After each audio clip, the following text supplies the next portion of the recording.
Boa tarde. O Trilhas da Democracia de hoje recebe o professor de Economia da University of West of England, Bristol, Fernando Rujitsky, que já esteve conosco por ocasião do lançamento de um livro organizado por ele, junto com André Singer e outros professores. Mas no dia de hoje, o diálogo com o Fernando vai se dar sobre a publicação pela UBU, editora, do Capital de Marx, em 3 volumes, na tradução feita nos anos 80, por Regis Barbosa e Flávio Cotti, com coordenação e revisão de Paul Singer. Fernando, seja muito bem-vindo mais uma vez ao Trilhas da Democracia. É um prazer enorme recebê-lo mais uma vez aqui conosco. Prazer é meu, Marcos. Sempre uma alegria poder conversar com você.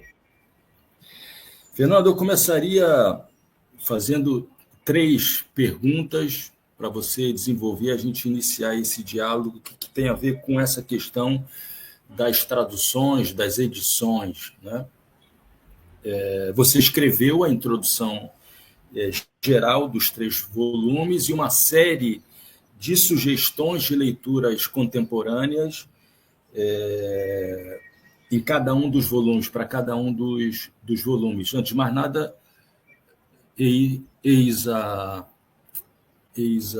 o formato, a forma, né, dessa nova edição da UBU, nesse ano de 2025, né, em três volumes.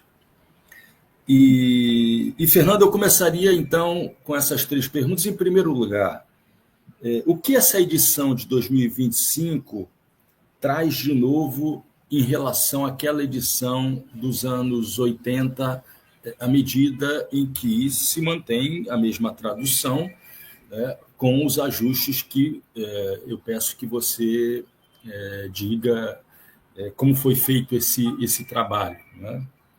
Eu imagino um árduo trabalho, né? Em segundo lugar, eu gostaria de citar a primeira frase da introdução geral que você escreveu, na verdade, a primeira fase das considerações finais da introdução geral que você escreveu, e aí abro aspas. O Capital segue sendo lido e discutido mais de 1 século e meio após a publicação original de seu primeiro volume, porque ele tem uma enorme capacidade de se renovar pelas mãos das novas gerações, fecha aspas. Fernando, por que o Capital teve essa capacidade de estar nas origens, evidentemente junto a outras obras de Marx, mas por que o Capital teve a importância que teve na obra de Marx para o surgimento de várias linhagens do pensamento marxista, né? O que leva à constatação de que não existe um marxismo, né? Na verdade, existem marxismos, né? Seria inapropriado, a meu ver, falar de um marxismo. Existem marxismos, muitos dos quais estabelecem entre si relações bastante conflituosas. Então, qual é o papel de Marx no Capital de Marx na propagação desses marxismos que fazem com que, ao contrário do que os detratores do pensamento marxista ou dos marxismos afirmam, não tem nada de ortodoxo no sentido pejorativo do termo, né? Mas sim um pensamento em constante renovação, né? E, por fim, Fernando, no dia 31 de maio, a Folha de São Paulo, a meu ver, fez um desserviço, né, ao publicar uma matéria anunciando o lançamento dessa nova edição com o título A nova edição de O Capital reaviva o debate sobre traduções de Marx. Bom, é a Folha de São Paulo. Eu, se fosse, mas não sou, estou muito longe disso e não gostaria dessa tarefa. Se eu fosse um editor, né, eu procuraria explorar exatamente a atualidade da obra, a sua capacidade de se renovar durante o tempo, na linha da primeira frase que você citou nas considerações finais. Mas essa matéria da Folha de São Paulo me fez lembrar alguma coisa que aconteceu em relação aos cadernos do cárcere do Gramsci. A primeira edição dos cadernos do cárcere de Gramsci foi patrocinada, foi levada a cabo muito em função do trabalho de Palmiro Togliatti, que era o secretário-geral do Partido Comunista Italiano. Inclusive, quando eu entrei em contato pela primeira vez com o pensamento de Gramsci, foi através da edição temática traduzida por Leandro Conder, Carlos Nelson Coutinho, Luiz Sérgio Henriques, Luiz Mário Gazaneu, né? E a minha visão do pensamento de Gramsci não se alterou quando, nos anos 70, quando depois, mais à frente, eu fiz a leitura da edição crítica organizada por Valentino Gerratana, né? Que também era do Partido Comunista Italiano, né?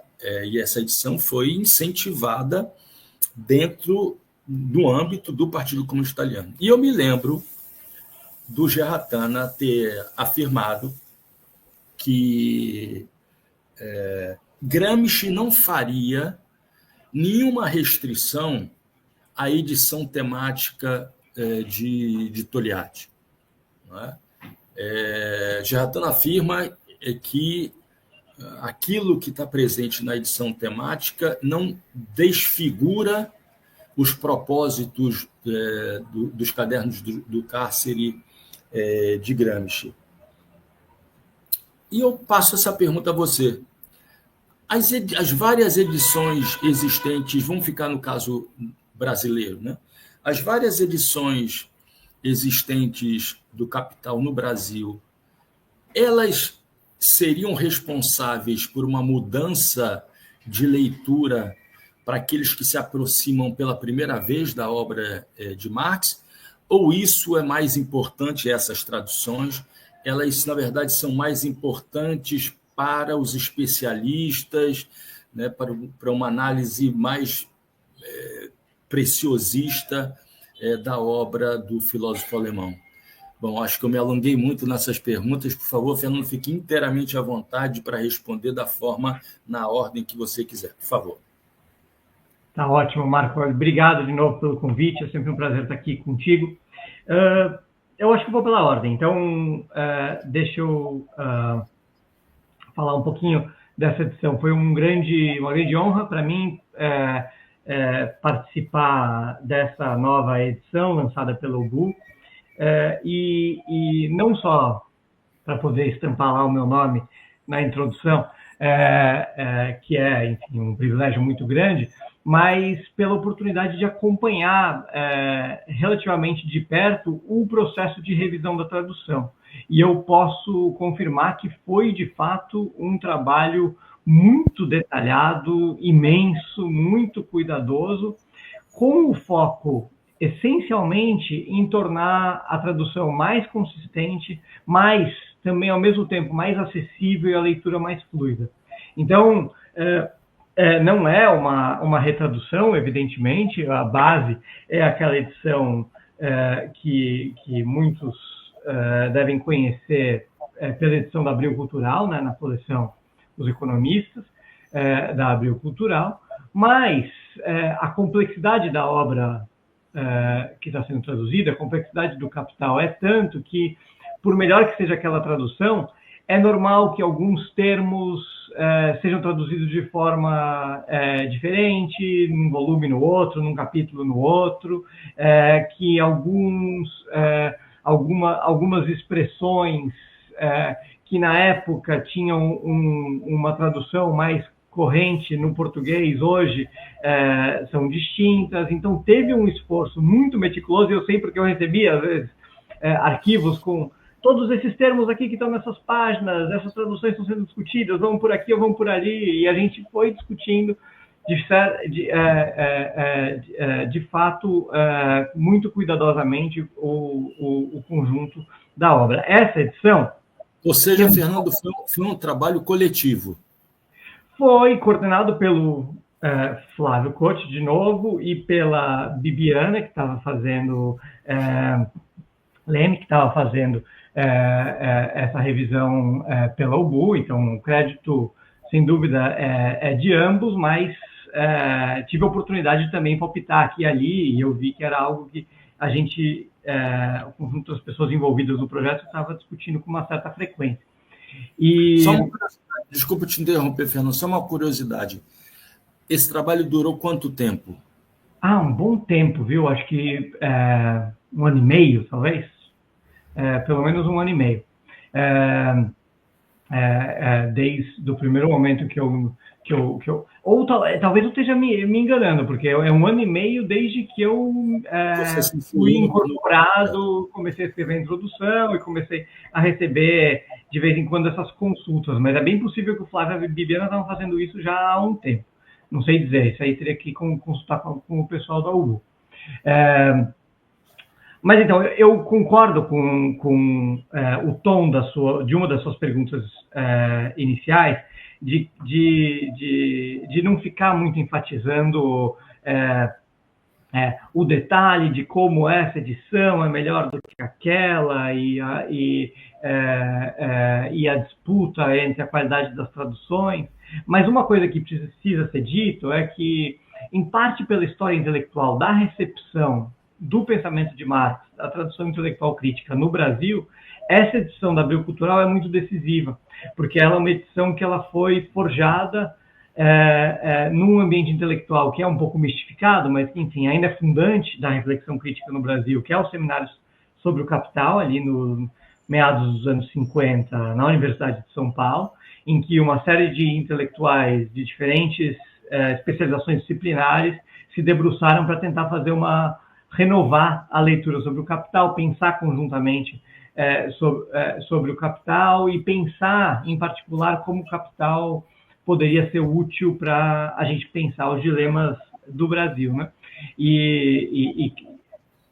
Enfim, é um momento famoso em que estavam José Arthur Janotti, Paul Singer, o Fernando Henrique Cardoso, Fernando Novaes e tantos outros, e que marcaram, de certa forma, um capítulo muito importante da recepção do marxismo do Brasil, em particular dessa renovação crítica do marxismo no Brasil, que via como um dos seus principais adversários, né, a visão mais dogmática, mais mecânica do marxismo que era introduzida pelo Partido Comunista. Na época, uma visão meio etapista, caía naquela discussão se o Brasil era feudalista ou se era capitalista, e qual que seria o horizonte da luta política brasileira, assim por diante. Então, esse momento, e acho que tem até a ver com a qualidade da obra do Marx, depois a gente pode voltar a falar disso, mas esse momento foi um momento muito importante da recepção da obra no Brasil. Então, uma parte muito grande das opções de tradução e dos conceitos que a gente usa para discutir Marx no Brasil foram, em parte, definidas ali, nessas discussões, nesse debate e na obra e na tradução que resultou desse processo, que é a tradução da Abril Cultural. Então, é uma tradução que já originalmente foi muito decisiva, né, na recepção do Marx no Brasil, do Capital no Brasil, e o que eu posso dizer é que essa nova edição foi, de fato, um trabalho muito meticuloso de tornar a leitura mais fluida, a tradução mais coerente, e todos os detalhes mais cuidadosos. Deixa eu passar para a sua terceira questão, antes de falar da renovação do Capital, para tentar ir direto ao ponto relacionado a isso que a gente está discutindo, se é uma obra para especialista. Eu não acho que essas diferenças das diferentes traduções, eu não acho que é algo que interesse apenas especialista, porque a cada momento, a cada geração que o Capital é retraduzido ou as traduções são revistas, tem uma tentativa de adequação à linguagem do presente, né? E eu acho que um esforço já da edição dos anos 80 e que foi aprofundado agora com essa revisão dessa tradução específica é tornar a leitura fluida. O Marx, e isso eu enfatizo na introdução que você mencionou, Marx, a gente lê muitas coisas do Marx que não foram publicadas em vida, né? Manuscritos, textos que ele escreveu e que nunca foram publicados apenas póstumamente, assim por diante. O Capital, o primeiro volume do Capital é uma exceção, o primeiro volume, né? Os outros foram editados pelo Engels depois, mas o primeiro volume do Capital é uma exceção, é um livro que ele leu, releu, poliu, revisou inúmeras vezes, preparou do jeito que a gente recebe esse livro para tradução, depois alterou várias vezes para edições posteriores, né? E é um livro que ele tinha um particular apreço pela forma de apresentação do argumento e pela linguagem também, né? Não só a estrutura dos conceitos que ele vai elaborando, mas todas as referências literárias, todas as citações que ele faz, tinham um cuidado muito grande. O Marx teve um cuidado muito grande no primeiro volume do Capital de nos entregar uma obra de fato polida, de leitura muito atraente. E eu acho que, por conta dos 150 anos de bagagem que se acumularam de diferentes interpretações, de diferentes correntes do marxismo, de diferentes disputas interpretativas, é comum que essas disputas dos especialistas se dão sobre o significado de algumas passagens, a tradução de uma passagem ou outra e coisas desse tipo. Mas uma revisão da tradução cuidadosa como essa que a UBU publicou esse ano é importante para tentar resgatar um pouco a qualidade do próprio texto e atrair os leitores pelo prazer da leitura dessa obra, que é uma obra que eu até tento sugerir um pouco na introdução, que vale ser descolado um pouco dessa bagagem, sem de forma nenhuma reduzir a importância desse histórico de debates que foram estimulados pelo Capital, as diferentes correntes, as diferentes controvérsias. Isso dá uma fortuna crítica que tem ainda muito a nos oferecer, sem dúvida nenhuma.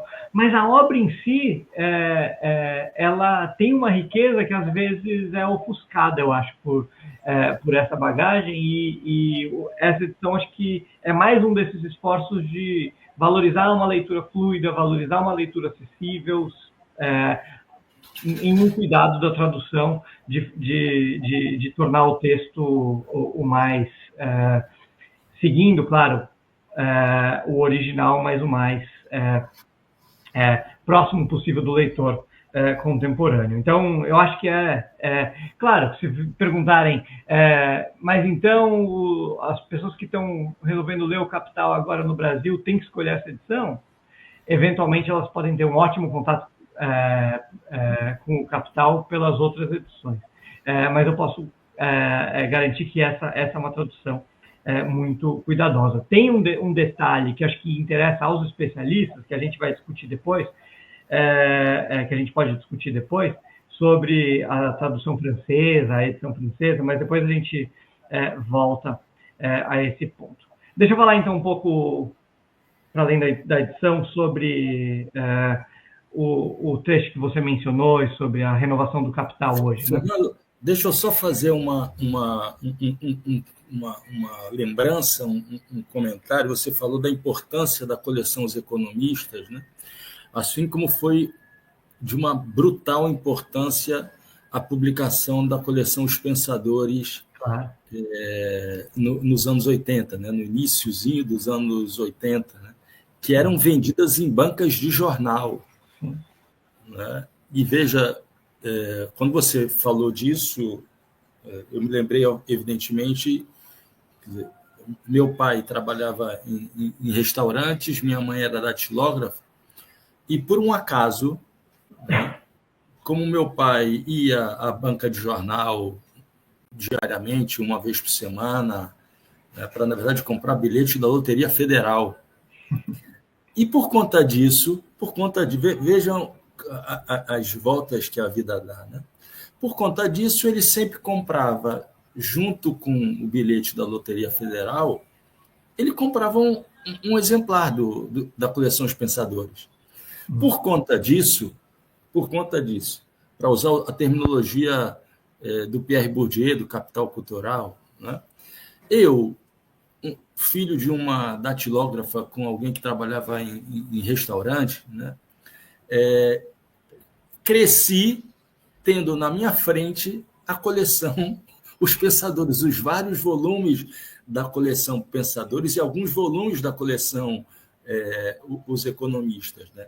Isso é de uma... Veja, isso foi de... Eu estou falando por mim, certamente as minhas decisões futuras de cursar História se devem a esse fato, ou passam por essa visualização constante, né? Mas essa iniciativa, né, que está muito vinculada a professores da USP, Marilena Chauí, entre Paul Singer, entre outros, né, marcou uma história na difusão do pensamento político, filosófico, sociológico, né, os volumes de Durkheim, Weber, Marx, a Escola de Frankfurt, e aí por diante. A lista é muito grande, Rousseau.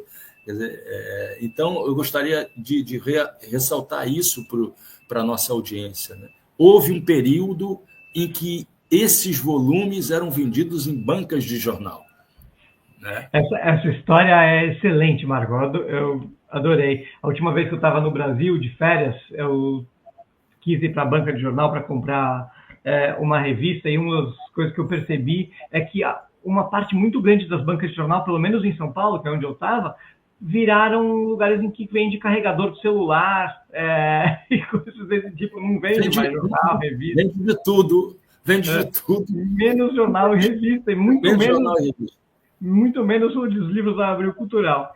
Eu cheguei nessa coleção um pouco depois de você, mas quando eu estava na faculdade, no começo dos anos 2000, eu lembro que quando eu comecei a ler essas coisas, um dos meus grandes prazeres, eu estava no centro de São Paulo, né, na Faculdade de Direito, que é a minha primeira formação, e eu ia nos sebos, eu varria os sebos do centro de São Paulo, porque essa coleção estava depois agora disponível toda nos sebos, e um dos meus prazeres era tentar, olha, achei um volume que eu não tinha, tem ali um outro. Então.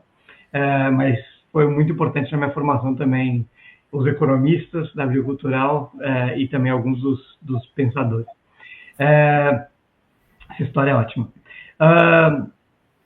Então vamos pensar o que é o capital para essa nova geração que está chegando a ele hoje, né? E aquele trecho que você citou da introdução, né? Eu acho que sobre isso a melhor forma de colocar é a seguinte: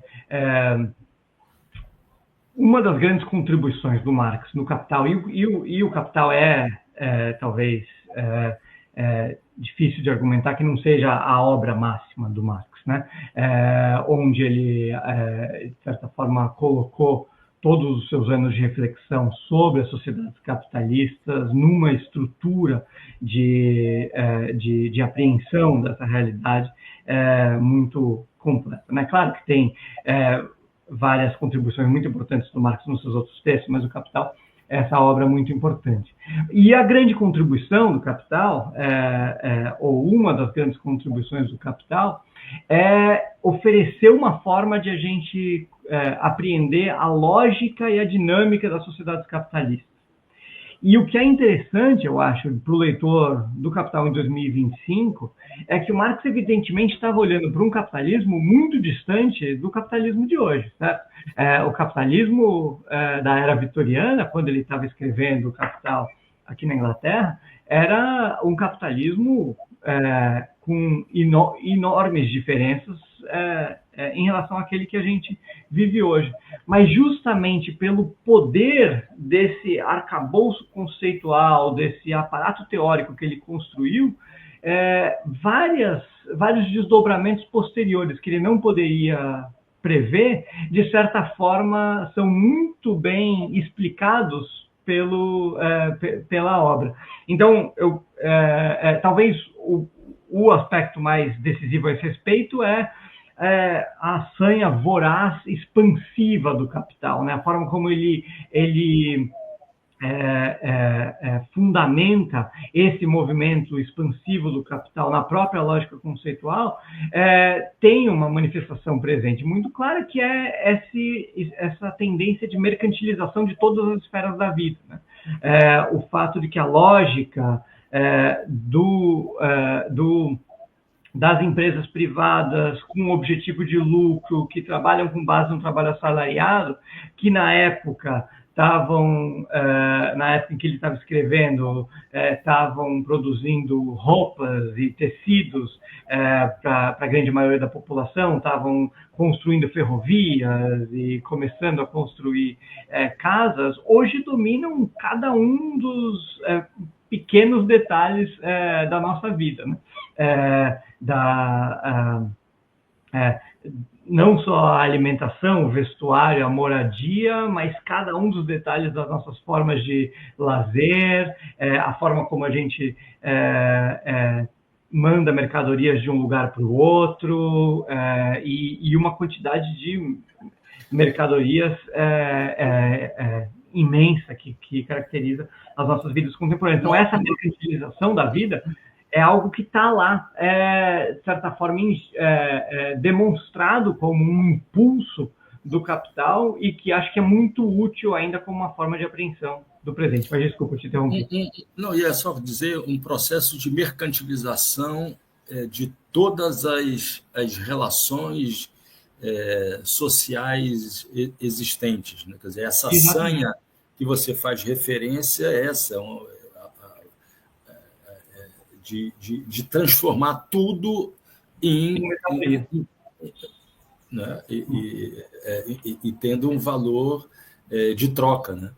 Sim, tendo um valor no mercado, né? Sim.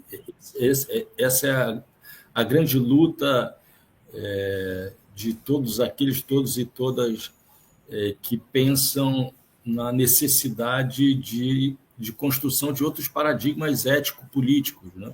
Sim, sem dúvida. Da necessidade de desmercantilizar as coisas, né? É isso. Sim, essa talvez é a fronteira da política contemporânea, deveria, né, em grande sentido, justamente essa luta por desmercantilizar partes crescentes das nossas vidas, né? E acho que isso é um aspecto importante do outro ponto que eu queria falar sobre a atualidade do Capital, que ele abre, né, celebremente o livro falando da imensa coleção de mercadorias, né? E essa passagem da primeira frase do primeiro volume do Capital é importante porque uma outra contribuição que ele dá nesse livro é não só nos dar esses instrumentos para pensar a lógica dinâmica das sociedades capitalistas, mas além disso, historicizar as sociedades capitalistas, né? E isso é muito relevante porque a tendência a naturalizar o oposto, né, as sociedades capitalistas, era comum na época dele, portanto, esse é o objetivo que ele se colocou, mas continua muito forte, né? Então, qual que é o ponto aí? O Capital é tido como crítica, tem o subtítulo de crítica da economia política, porque é o momento em que o Marx assume de frente a tarefa de dialogar com a economia política clássica, né? Uma disciplina nascente que é marcada ali por alguns economistas, como Adam Smith e o David Ricardo, que estavam começando a tentar elaborar conceitos para entender a economia capitalista que eles estavam vendo nascer diante dos olhos deles com a Revolução Industrial no seu início, na Inglaterra do final do século XVIII, começo do século XIX. Mas mesmo esses autores que estavam vendo a sociedade se transformar de forma muito acelerada, tendiam a compreender essas sociedades capitalistas como naturais, como uma culminação esperada de propensões naturais. Então, o Adam Smith celebremente diz que o mercado surge da propensão das pessoas a barter, truck and trade, né, a trocar, intercambiar mercadorias. Como se, de fato, todos os modos de produção anteriores, as formas em que a vida se organizava antes, fossem artificiais, equivocadas, ultrapassadas e eventualmente a gente chegou numa forma de organizar a sociedade que está alinhada com a natureza humana, né? E o Marx um dos grandes esforços dele no Capital é justamente argumentar que o modo de produção capitalista tem um começo muito bem datado historicamente, é um modo de produção histórico como os outros, que vieram e foram, e que, como todos os outros, não tende a se perpetuar, né? E esse ponto é muito importante. Por isso que a ênfase na mercadoria, no começo, é decisivo.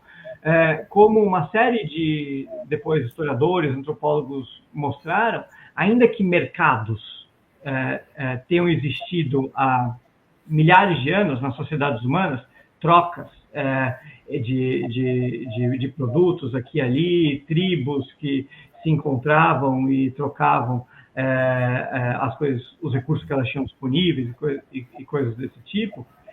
A novidade histórica do final do XVIII, do começo do século XIX, uma novidade histórica de enorme implicação, que caracteriza a ascensão do modo de produção capitalista, é a gente garantir a maior parte da reprodução das sociedades, as nossas necessidades de alimentação, de abrigo, de vestuário, tudo mais, por meio do mercado, né? Comprando as coisas no mercado. Em toda a história humana pregressa, os mercados que existiam, as trocas que existiam, tinham um papel secundário na nossa reprodução social. Era para cumprir um luxo aqui ou ali, para alguma celebração, para algum recurso extraordinário, mas o grosso da reprodução material era produzido para o autoconsumo das classes subalternas e para o consumo das classes dominantes e expropriado das classes subalternas, mas era produzido para o autoconsumo, né? E para a manutenção das classes dominantes. Essa ideia de que a gente produz as coisas para vender e tudo que a gente precisa para viver a gente precisa comprar, foi um produto dessa enorme transformação do final do século XVIII, do começo do século XIX, com a expansão do salariamento, a criação dos mercados, tal, que o Marx escreve para a gente e que na época dele já tinha avançado muito, mas que em 2025 como se a profecia dele tivesse realizado, se avançou ainda muito mais significativamente. Isso acho que é decisivo, porque, para falar das gerações atuais, né? As gerações atuais seguem marcadas por essa ideia de que, aquela frase, acho que é do Frederick Jameson, que é mais fácil imaginar o fim do mundo do que o fim do capitalismo, né? Seguem sendo marcadas por essa desilusão política, talvez um sintoma das derrotas da esquerda nas últimas décadas, em que não parece haver nenhuma expectativa plausível de transformação do mundo e de ruptura com essa forma de organização do mundo. E essa ênfase no caráter histórico do capital é importante para justamente renovar essas esperanças, para entender que é um modo de produção de enorme dinamismo, mas que vai acumulando contradições, e como os modos de produção anteriores também não tende a se perpetuar.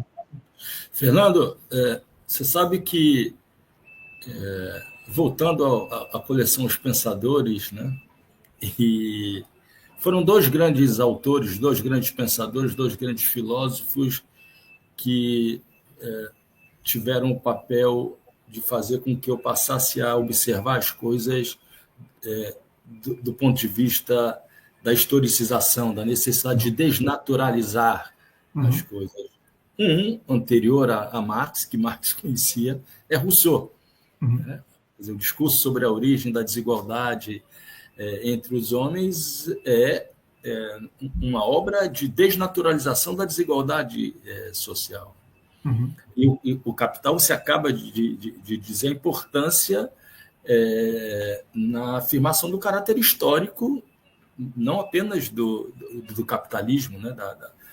Da afirmação do modo de produção capitalista, mas de tudo que existe. Né? E apesar de eu ser um fã das chamadas obras históricas de Marx, né? 18 Brumário, Guerra Civil na França, Luta de Classes na França, é inegável a gigantesca contribuição de Marx no Capital na naqueles que são os elementos fundamentais da tradição crítico-dialética, né? Os princípios da historicidade, da contradição, da mediação e da totalidade, né? Então, para além disso, né, é um livro, é uma obra-prima de entrada em contato com esses princípios fundamentais da teoria crítica construída por Marx. Eu não sei se tu ainda ia falar alguma coisa desse primeiro bloco de perguntas. Eu acho que tem só um detalhe que eu queria complementar, que é o seguinte: não se trata, quando eu falo que é muito importante para essas gerações atuais, eu espero que elas recebam essa nova edição, que elas usem a oportunidade dessa nova edição dessa maneira, para resgatar o contato com o texto, para se apropriar desse arcabouço teórico tão rico, que afirma o caráter histórico do capital. Não se trata, evidentemente, de simplesmente ficar esperando que esse modo de produção se dissolva ou colapse, para depois a gente construir uma nova forma de organizar a vida social. Mas acho que a riqueza do Marx, ao mesmo tempo em que afirma o caráter histórico do capital, demonstra de forma muito convincente o caráter impessoal da dominação representada por esse capital. Que todas essas patologias que a gente vive no presente, a superexploração dos trabalhadores, das trabalhadoras uberizados, que não conseguem, que trabalham jornadas longuíssimas e não conseguem ganhar o suficiente para a subsistência básica, a persistência de formas análogas à escravidão em diferentes partes do sul global, garantindo a produção de mercadorias decisivo para a reprodução dos 8 bilhões de pessoas do planeta, e enfim, a gente poderia elencar aqui um monte de coisa, mas uma série dessas patologias que a gente vê na sociedade contemporânea tão imbricadas, e acho que o livro mostra isso com uma força muito grande, tão imbricadas com essa lógica impessoal de dominação, que serve para justamente a gente pensar politicamente em não identificar um ou outro adversário, em identificar um ou outro culpado, mas em tentar desviar o olhar para a própria lógica de organização da sociedade como a forma, como a origem dos nossos problemas, né? Tem um comentário muito simpático do Marx, num dos capítulos do volume 1, quando ele está falando dos luditas, né? O movimento Os quebradores de máquina. Inglaterra que quebravam máquina, porque as máquinas estavam desempregando todo mundo, tem aquele momento devastador do ponto de vista das condições de vida de uma parte grande dos artesãos ingleses com a mecanização da indústria têxtil, e eles iam lá e quebravam as máquinas, né? E o Marx se refere a eles com grande simpatia, sem criticá-los de forma alguma, mas ele diz: demora um certo tempo para que o movimento da classe trabalhadora consiga desviar o objeto da sua crítica do maquinário para sua utilização capitalista. O problema não é a máquina, o problema é a sua utilização capitalista. A máquina, como ele diz, poderia nos libertar. Na sua utilização capitalista, ela aprofunda o nosso aprisionamento.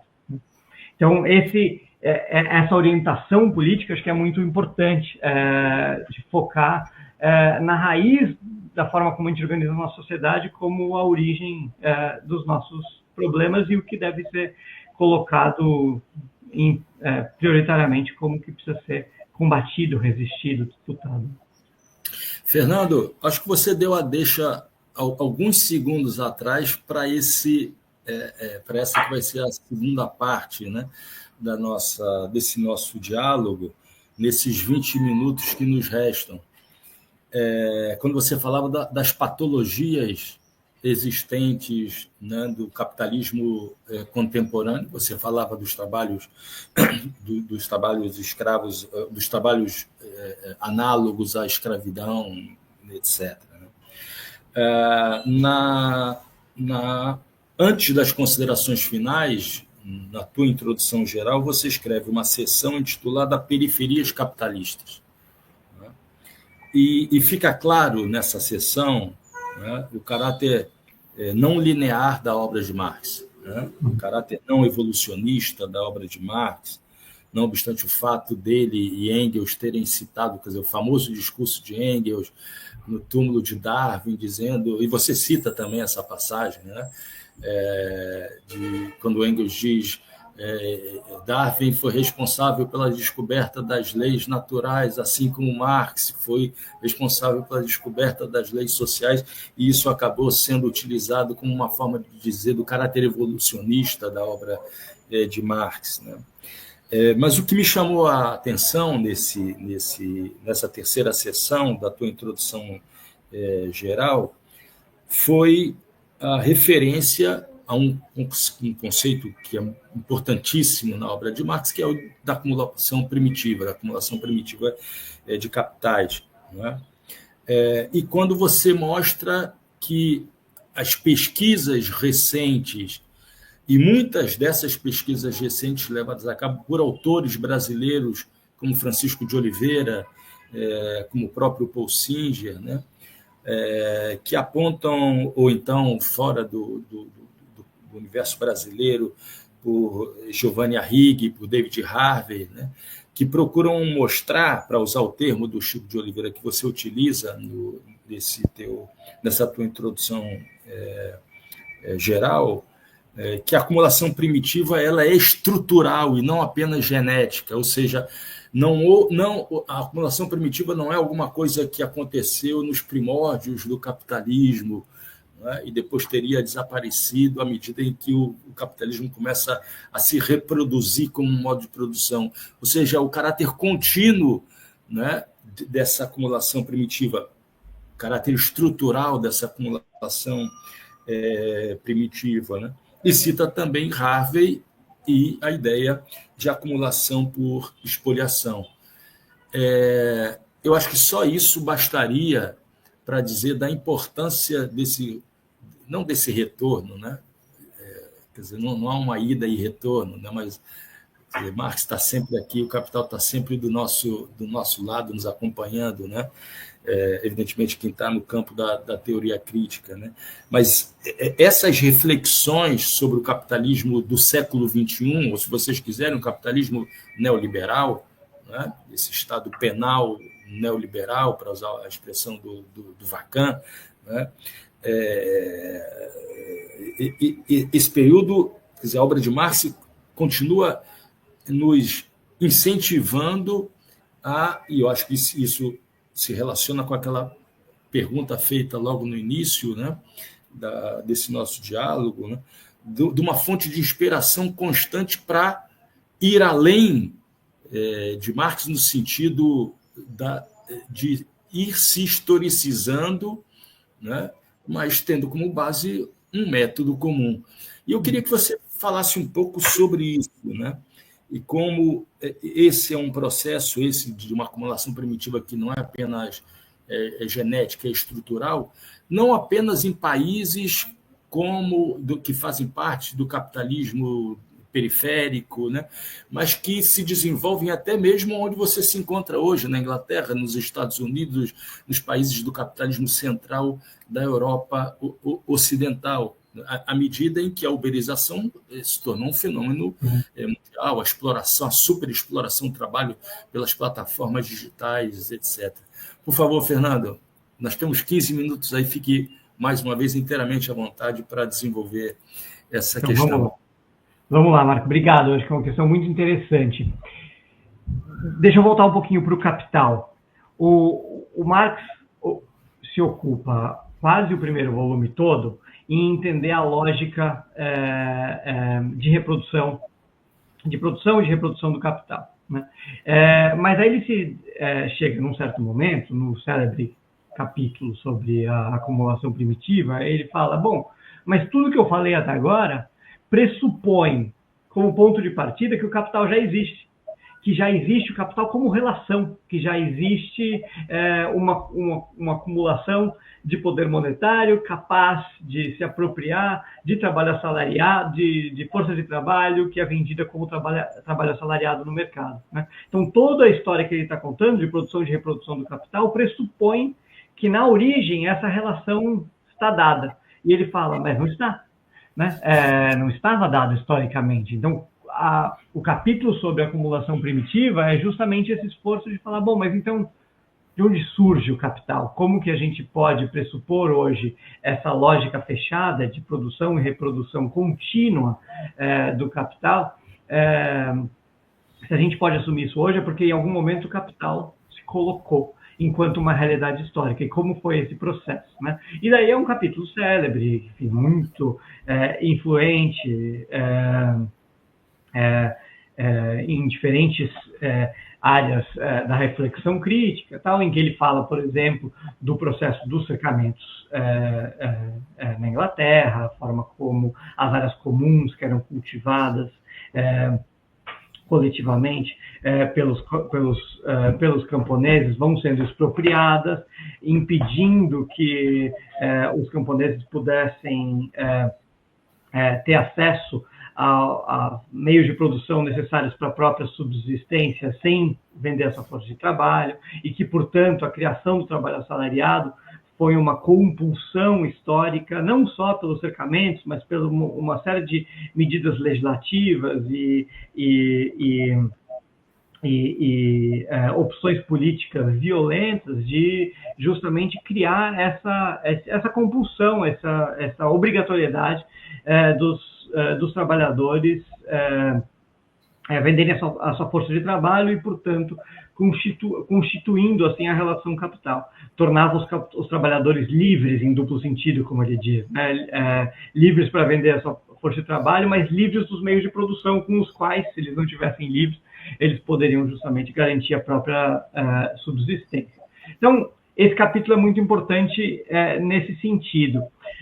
Só que o que é interessante, que eu tento tratar nessa sessão, a introdução que você mencionou, é que, primeiro, ele tem dois detalhes. Um detalhe importante é o seguinte: na primeira edição do primeiro volume, há uma certa sugestão de uma visão um pouco mais unilinear da história pelo próprio Marx, né? No prefácio, a primeira edição do primeiro volume, o Marx escreve, ele está lançando o livro em alemão, né? Na Alemanha, e ele fala, mas eu estou falando basicamente da Inglaterra nos meus exemplos.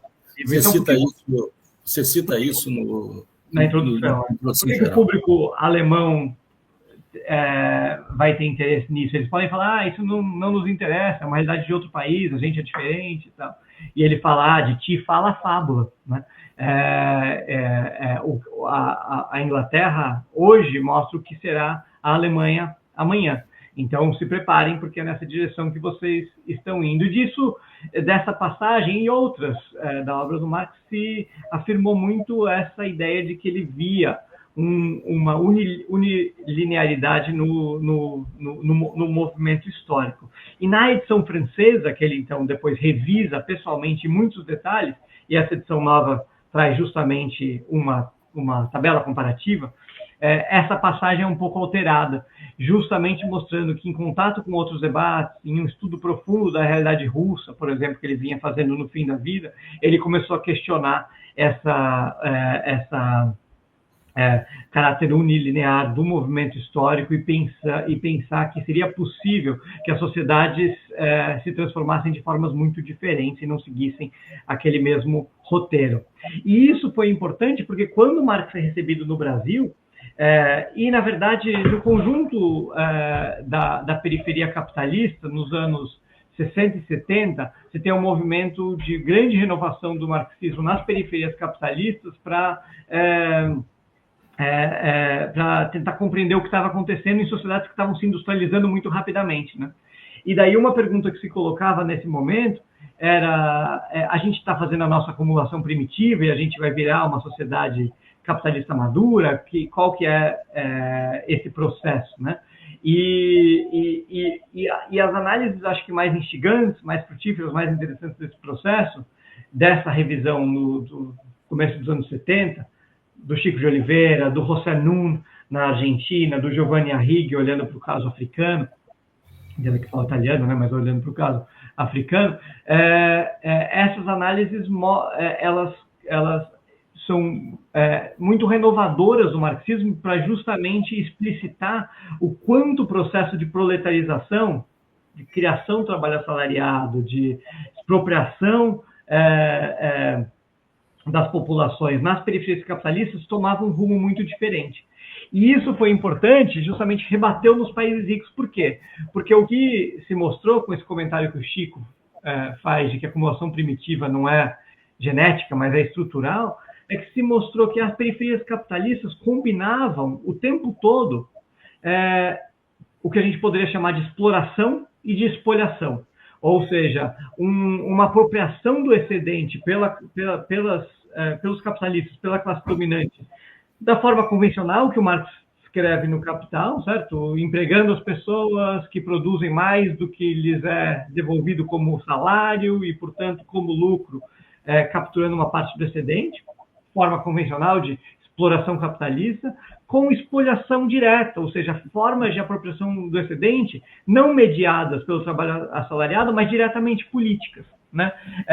Seja tomar apropriações de terra, seja as formas de apropriação do excedente pelo uso de alimentos excessivamente baratos produzidos pela agricultura familiar, em contextos na periferia capitalista. Tem uma discussão muito grande sobre semi-proletariado, né? Como em vários contextos de emergência do capitalismo na periferia, a classe trabalhadora que vendia a força de trabalho para o assalariamento nas indústrias, ela mantinha um pé na produção de subsistência, e, portanto, ela recebia um salário inferior ao que seria necessário para reproduzir a sua própria força de trabalho, porque ela se mantinha, em parte,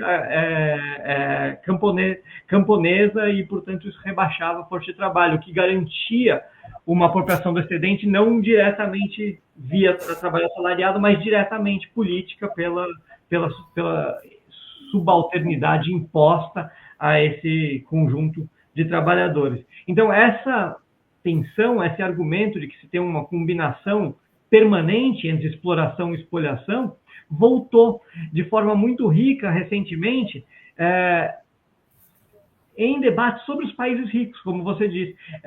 Nos países ricos começou a se discutir, por causa das big techs e por causa de vários outros fenômenos, a potencial emergência de um tecnofeudalismo, a ideia de que uma parte da apropriação do excedente agora está se dando de forma direta via fundos públicos ou via outros mecanismos e não pela apropriação do trabalho assalariado. Discussão de como, por exemplo, as grandes empresas de tecnologia se apropriam do excedente. E alguns dos críticos dessa tese do tecnofeudalismo, que são os autores do tecnofeudalismo, em geral, a gente também que está tentando levar adiante o legado de Marx, mas alguns dos críticos dessa tese foi olhar justamente para a história das periferias capitalistas e falar, olha, essa combinação de exploração e espoliação sempre existiu.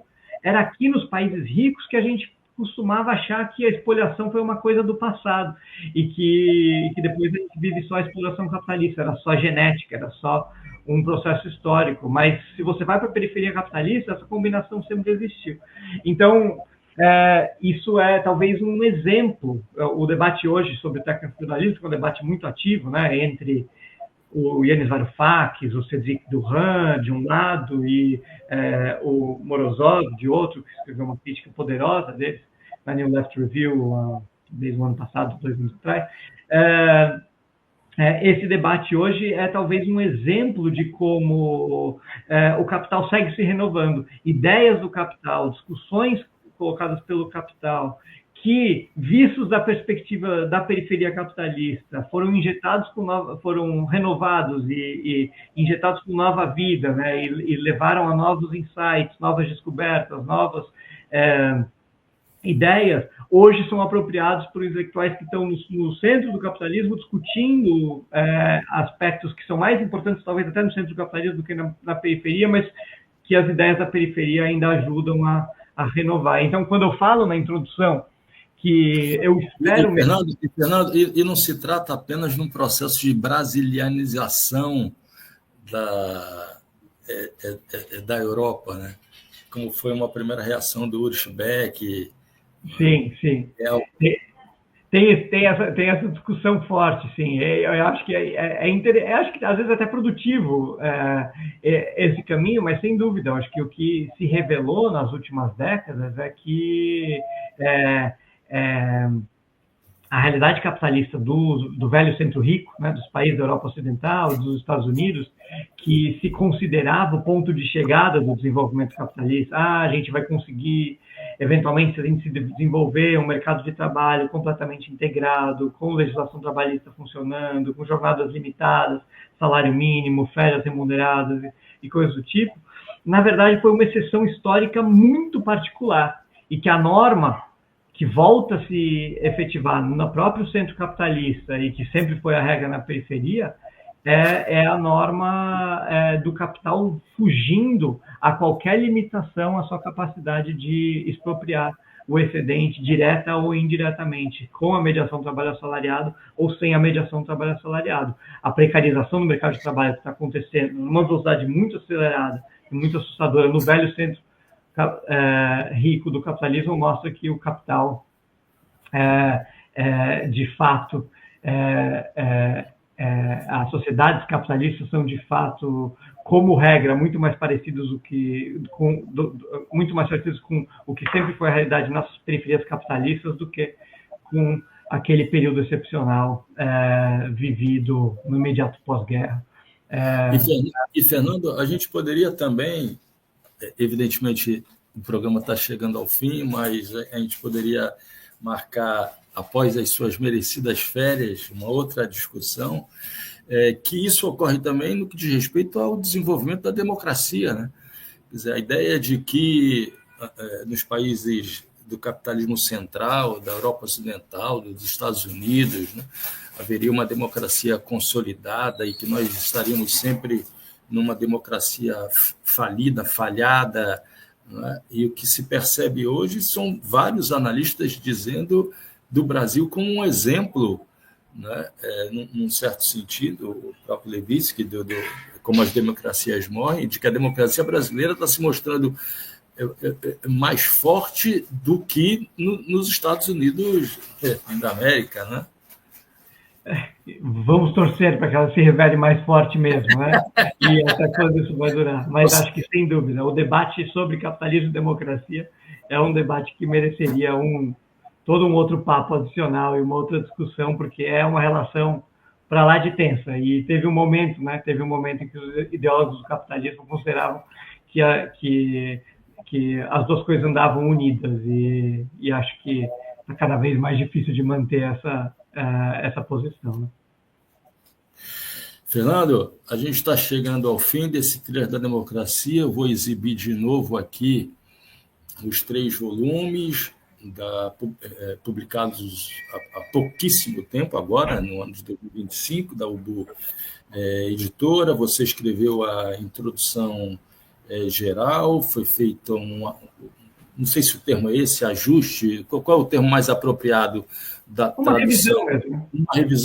Uma revisão da tradução feita por Régis Barbosa e Flávio Cotti, daquela edição clássica da coleção Os Economistas, da Abril Cultural, lá dos anos 80. É sempre um grande prazer dialogar com você, Fernando. O Trilhas da Democracia fica por aqui, volta sempre aos sábados, ao vivo, às 5 horas da tarde, e aos domingos, às 3 horas. Fernando, um grande abraço, boas férias para você nesse calor tórrido da Inglaterra. As suas últimas palavras. É sempre um prazer, Marco. Muito obrigado mesmo. Obrigado pelo convite.